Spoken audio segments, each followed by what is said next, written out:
सर्वमंगल मांगले शिवे सर्वार्थ साधिके शरणे त्र्यंबके गौरी नारायणी नमोस्तुते। नमस्कार दोस्तों, स्वागत है आपका अपना भक्ति ज्ञान 11 चैनल में। आज के इस वीडियो में मैं आपसे बात करूंगी शारदीय नवरात्रि 2024 में कब है, शुभ तिथि मुहूर्त के बारे में जानेंगे। घट स्थापना का समय क्या रहेगा, साथ ही हम जानेंगे कि 3 अक्टूबर 2024 नवरात्रि में हमें क्या खाना चाहिए और क्या नहीं खाना चाहिए। कौन सी वो 2 ऐसी सब्जियां हैं जिसे खाने से हमारा व्रत भंग हो जाता है, अर्थात टूट हो जाता है। तो और भी ऐसे नवरात्रि से संबंधित हम महत्वपूर्ण जानकारी इसी वीडियो में जानने वाले हैं। माँ को हमें कौन कौन सी चीजें अर्पित करना चाहिए और कौन सी चीजें अर्पित करने से बचना चाहिए, ये भी जानकारी आज के इसी वीडियो में मैं आपसे शेयर करने वाली हूँ, इसलिए आप वीडियो अंत तक जरूर देख लीजिए। हे माता वैष्णो, आपकी नवरात्रि की वीडियो जो भक्त भी सच्चे दिल से लाइक करे उसकी गरीबी, तमाम परेशानी, जीवन की दरिद्रता को दूर कर देना। माँ, हम सब आपकी ही संतान हैं। माँ को लाइक जरूर करिए और कमेंट बॉक्स में जय माता दी जरूर लिख दीजिए। तो दोस्तों, 2024 में माँ दुर्गा हाथी पर नहीं बल्कि पृथ्वी लोक पर पालकी में बैठकर पधारेंगी। शास्त्रों में वर्णित है कि अगर शारदीय नवरात्रि पर माता दुर्गा का आगमन उनके वाहन पर नहीं बल्कि पालकी पर होगा तो मान्यता है कि माता का पालकी पर आना बहुत बहुत शुभ और कल्याणकारी होता है। जीवन सुखमय हो जाता है, भक्ति का भरपूर लाभ भक्तजनों को मिलता है। दोस्तों, इस बार नवरात्रि पूरे 9 दिन मनाई जाएगी, ना ही एक दिन भी कम होगा, ना ही एक दिन ज्यादा होगा। माँ शेरों वाली की विशेष रूप से पूजा आराधना की जाएगी। नवरात्रि का महापर्व इस बार 3 अक्टूबर से शुरू होकर 12 अक्टूबर को समाप्त होगा, अर्थात शनिवार के दिन। जो लोग दशमी के दिन व्रत का पारण करते हैं वह 12 अक्टूबर शनिवार के दिन व्रत का पारण करेंगे, और जो लोग 9वें दिन कन्या पूजन के साथ ही व्रत का पारण करते हैं वो लोग 11 अक्टूबर के दिन शुक्रवार को व्रत का पारण करेंगे। व्रत पूर्ण रूप से 9वें दिन और 10वें दिन दोनों ही दिन को माना जाता है। आप अपनी इच्छा अनुसार 9वें और 10वें दिन व्रत का पारण कर सकते हैं, अर्थात कई लोगों के वहाँ अष्टमी का पूजन होता है और कई लोगों के वहाँ नवमी होता है। तो अपने परिवार की परंपरा के अनुसार आप अपने व्रत को पूर्ण करिए और उसका पारण कर सकते हैं। 10वें दिन माता का पावन विसर्जन होगा। जो लोग माता दुर्गा की स्थापना करते हैं वह लोग 12 अक्टूबर शनिवार के दिन माता का विसर्जन करें। दोस्तों, ऐसे में शारदीय नवरात्रि में कलश स्थापना का शुभ मुहूर्त इस प्रकार है। तो 3 अक्टूबर को सुबह 6:19 से सुबह 7:23 तक आप कलश स्थापना कर सकते हैं, अर्थात घट स्थापना कर सकते हैं। घट स्थापना का अभिजीत मुहूर्त है 11:46 से लेकर दोपहर 12:33 तक। इस बीच में भी आप घट स्थापना कर सकते हैं। और अब हम जानेंगे कि दोस्तों, नवरात्रि में हमें क्या खाना चाहिए और कौन सा फल खाना आवश्यक माना गया है, क्या नहीं खाना चाहिए। आज की वीडियो में हम आपको विस्तार से बताने वाले हैं। शास्त्रों से जुड़े कोई भी व्रत क्यों ना हो, उनसे जुड़े नियमों का पालन करना अति आवश्यक माना जाता है। जो भी कार्य मन के मुताबिक किया जाए हर्ष नहीं कहलाता है। कहा जाता है कि मन की कामना पूरी करने के लिए थोड़ी सी तपस्या और संघर्ष तो करना ही पड़ता है। इसलिए मान्यता है कि व्रत को पूर्ण विधि विधान से किया जाए तो व्रत आपका जरूर पूर्ण फल मिलता है, अर्थात आपको पूर्ण लाभ की प्राप्ति होती है। आपकी सभी मनोकामनाएं पूर्ण हो जाती हैं। और हाँ, अगर आप में सच्ची भक्ति है तो बिना पूजा पाठ के भी आपको फल मिल जाता है। ईश्वर के प्रति मन में शंका हो तो कई जन्मों तक जीवन में सुख नहीं मिलता है। इसलिए बिना शंका किए हुए माता की पूजा आराधना के लिए तैयारी में जुट जाइए और माँ का ध्यान करते हुए माँ का स्वागत करिए। भगवत पुराण में भगवान श्री कृष्ण ने स्वयं कहा है कि जो मनुष्य सच्चे हृदय से ईश्वर को पुकारता है तो उसका नाता जो है वो उस शक्ति से जुड़ जाता है जिसे अपने हृदय से पुकारता था। इसलिए भगवान भी कहते हैं कि सच्चे हृदय से ईश्वर को पुकारें तो वो आपकी हर मनोकामना पूर्ण करते हैं। प्रकृति भी हमें यही सिखाती है।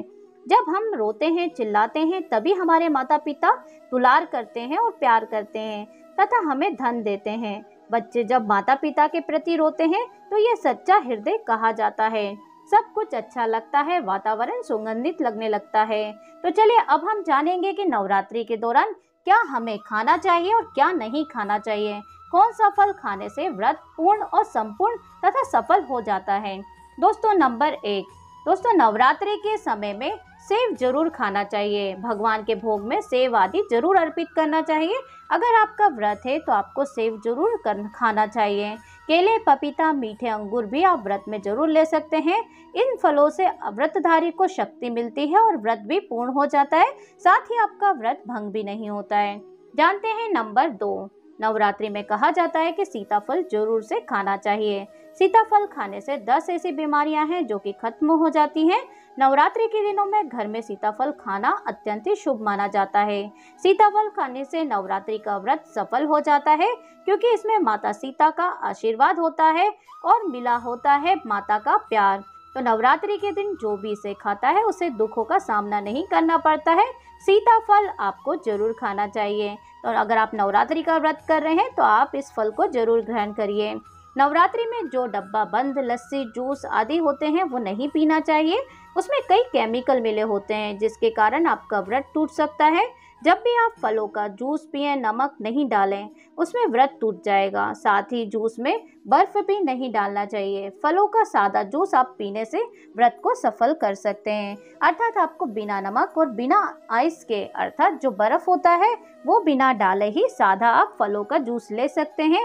और ऐसी बंद डब्बा बंद वाली जो लस्सियां होती हैं, जूस होते हैं, उन्हें आप भूलकर भी ग्रहण नहीं करिए। तो जानते हैं नंबर 4, दोस्तों नवरात्रि के व्रत में कुट्टू, सिंघाड़े का आटा खाने से पहले ये देख लें कि वह पुरानी तो नहीं हो गई है, क्योंकि पुराने आटे में कीड़े पड़ जाते हैं जिसके कारण आपका व्रत टूट सकता है। क्योंकि छोटे छोटे कीड़े हमें दिखाई नहीं देते हैं और मुंह तक पहुंच जाते हैं।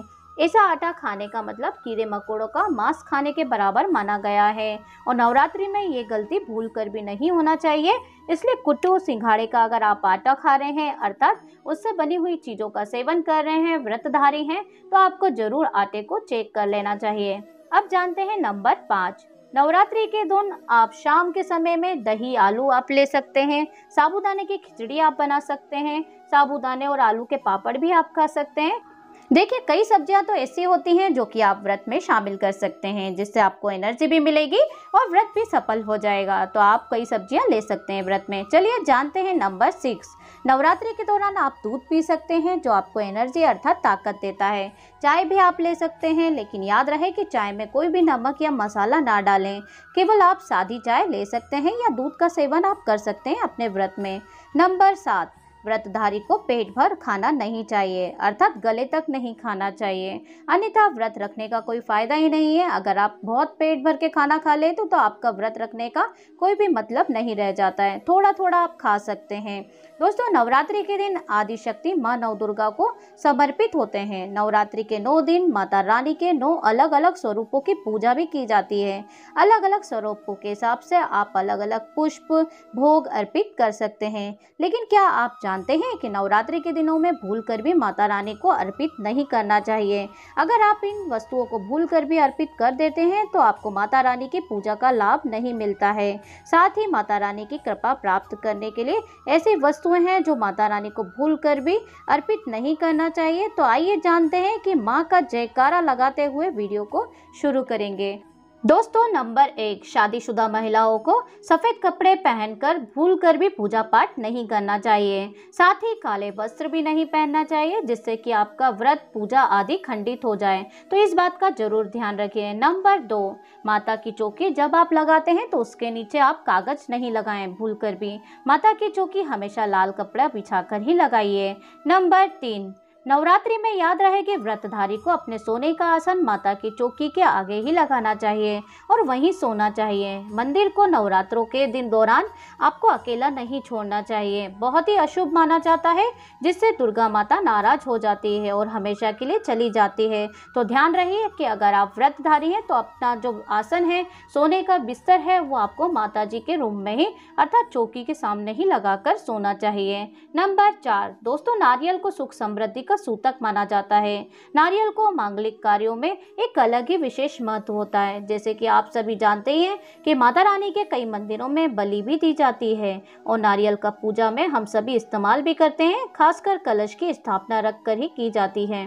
माता रानी के पूजन के समय हम नारियल इस्तेमाल करते हैं समय कुछ गलतियां कर बैठते हैं। दोस्तों नारियल 2 प्रकार के होते हैं, एक सूखा और एक हरा नारियल, जिसके अंदर पानी होता है। माता रानी के पूजन में सदैव पानी वाला, जटा वाला नारियल ही इस्तेमाल करें। नारियल पूर्ण होना चाहिए, चटका हुआ टूटा हुआ बिल्कुल भी नहीं होना चाहिए। तो आप उसे ठोक बजाकर जरूर चेक कर लीजिए, क्योंकि साबुत नारियल ही पूर्ण और पवित्रता का प्रतीक माना जाता है। साबुत नारियल को श्रीफल अर्थात माँ लक्ष्मी का फल कहा जाता है।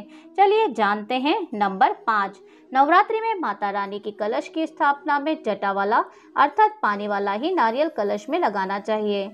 एक बात का और जरूर ध्यान रखिए कि नारियल को सदैव कलश पर लेटाकर रखना चाहिए। घट स्थापना करते समय कभी भी नारियल को खड़े करके नहीं रखना चाहिए, सदैव लेटाकर रखा जाता है। और साथ ही नारियल को स्थापित करने से पहले नारियल को लाल कपड़े में लपेटकर फिर लाल चुनरी उड़ाकर कलश पर रखें और कलश स्थापित करें अर्थात घट स्थापना करें। शास्त्रों के अनुसार जब यह सही प्रकार से नारियल को कलश के ऊपर रखा जाता है तभी ही पूजा का पूर्ण फल प्राप्त होता है। ये भी बात ध्यान जरूर रखिए। महिलाएं माता रानी को नारियल तो अर्पित कर सकती हैं, लेकिन माता रानी के सामने कभी भी नारियल को ये भूलकर भी ना तोड़ें, क्योंकि नारियल बीज रूप होता है और स्त्रियां बीज रूप से ही शिशुओं का जन्म देती हैं। इसलिए कभी भी महिलाओं को नारियल नहीं तोड़ना चाहिए। इस बात का जरूर ध्यान रखिए। आप जरूर उन्हें पूजा में माता को नारियल चढ़ाइए, लेकिन भूल कर भी उसे ना तोड़ें। नंबर 5, लौंग।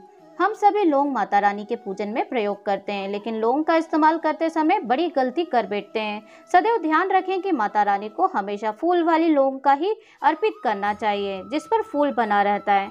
अगर कोई लौंग पर फूल नहीं होता है या डंडी नहीं होती है तो भूलकर भी माता रानी के पूजन में ऐसे लौंग का इस्तेमाल नहीं करना चाहिए। फूल वाली लौंगों को ही पूर्ण माना जाता है और माता रानी के पूजा में कोई भी अपूर्ण वाली वस्तु का या खराब वस्तु या टूटे फूटे अक्षत का आपको उपयोग नहीं करना चाहिए। इसलिए सदैव माता रानी की पूजा में सदैव पूर्ण वाली चीजों का ही इस्तेमाल करना चाहिए, अर्पित करना चाहिए। तो जानते हैं नंबर 6। दोस्तों, माता रानी को तुलसी के पत्ते भूलकर भी कभी अर्पित नहीं करना चाहिए। माँ दुर्गा की पूजा में तुलसी पत्र का इस्तेमाल करना वर्जित माना जाता है और दुर्वा भी माता रानी को कभी अर्पित नहीं करना चाहिए। दुर्वा भगवान श्री गणेश को अति प्रिय है। नवरात्रि में आप गणेश जी की पूजा करते हैं तो उन्हें दुर्वा अर्पित कर सकते हैं। विष्णु जी को तुलसी के पत्ते भी अर्पित कर सकते हैं, लेकिन माता जी को माता रानी को भूल कर भी आप ये दोनों चीजें अर्पित ना करें। तो इस बात का जरूर ध्यान रखिए। अब हम जानते हैं माता रानी को सफेद फूल भी अर्पित ना करें। माता रानी को सदैव लाल रंग के फूल अर्पित करना चाहिए। लाल रंग के फूल खासकर माता रानी को गुड़हल और कमल के फूल अत्यधिक प्रिय होते हैं। तो इस बात का भी जरूर ध्यान रखिए। जानते हैं नंबर 7। शास्त्रों में बताया गया है कि घर में माता रानी के 2 या 3 फोटो या मूर्ति नहीं होना चाहिए। इस बात का भी विशेष ध्यान रखना चाहिए। माता रानी के पूजन में कोई भी खंडित चीज ना रखें। खंडित चीज जैसे कि चटका हुआ, टूटा हुआ दीपक या चटका हुआ कोई भी बर्तन। साथ ही ध्यान रखें कि माता रानी के पूजन में लोहे या प्लास्टिक के बर्तन आप भूल कर भी प्रयोग ना करें, क्योंकि प्लास्टिक के चाइनीज बर्तन हड्डी के पाउडर से बनकर मिलते हैं अर्थात बनते हैं। ऐसा ना करें। ऐसे बर्तन माता रानी के पूजन में सदैव दूर रखें। माता रानी को जो पुष्प अर्पित कर रहे हैं उन्हें सूंघे नहीं। सूखे गिरे हुए फूल आप उन्हें मुरझाए हुए फूल माता रानी को अर्पित ना करें। इस बात का जरूर ध्यान रखिए। तो हमने आपको आज के वीडियो में बहुत महत्वपूर्ण बातें बताई हैं। उम्मीद है आज का वीडियो आपको पसंद आया होगा। अगर आपको वीडियो थोड़ा सा भी अच्छा लगा है तो माता रानी के नाम पर आप एक लाइक तो जरूर करिए और कमेंट बॉक्स में जय माता दी जरूर लिखकर छोड़ दीजिए। अपने फैमिली, फ्रेंड, रिश्तेदारों तक भी नवरात्रि आने के पहले ये वीडियो जरूर शेयर कर दीजिए, ताकि वो भी इस अनभिज्ञ जानकारी से अवगत हो सकें और उन्हें भी गलतियाँ होने से बच सकें। तो जरूर ये वीडियो को शेयर कर दीजिए और आपके लाइक और कमेंट ही मुझे बताते हैं कि आपको हमारे वीडियो पसंद आ रहे हैं। आने वाले 30 त्योहारों, व्रतों की जानकारी के लिए आप चैनल को सब्सक्राइब किया बिना बिल्कुल भी मत जाइए। सब्सक्राइब कर लीजिए, नोटिफिकेशन बेल को भी ऑन कर लीजिए, ताकि जब भी ऐसा कोई वीडियो अपलोड होगा तो सबसे पहला नोटिफिकेशन आपको मिल जाएगा। आप हमारे चैनल पे एक बार विजिट जरूर करिए। आने वाले 30 त्योहारों के व्रतों के वीडियो हमारे चैनल पे पहले से ही अपलोडेड हो चुके हैं, तो आप एक बार वीडियो को जाकर जरूर देखें। उम्मीद है आपको वीडियो जरूर पसंद आएंगे। तो मिलती हूँ मैं आपसे नेक्स्ट वीडियो के साथ। तब तक के लिए जय माता दी, जय माता रानी।